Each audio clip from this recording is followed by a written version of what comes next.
భూమధ్య స్థానంలో నేనొక ఆత్మజ్యోతి ఉన్నాను. నేను జ్ఞానస్వరూపము,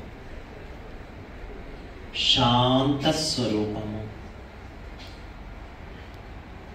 సుఖస్వరూపము. నా ఆత్మ తండ్రి పరమాత్ముడు నా లోపల ఉండే ఆత్మకు జ్ఞాన ప్రకాశాన్ని వెలిగించి నాలో సత్యనారాయణ స్వామి గుణాలని జాగృతం చేస్తున్నారు. నా లోపల ఆ ఆది దంపతులైన లక్ష్మీనారాయణుల గుణాలున్నాయి.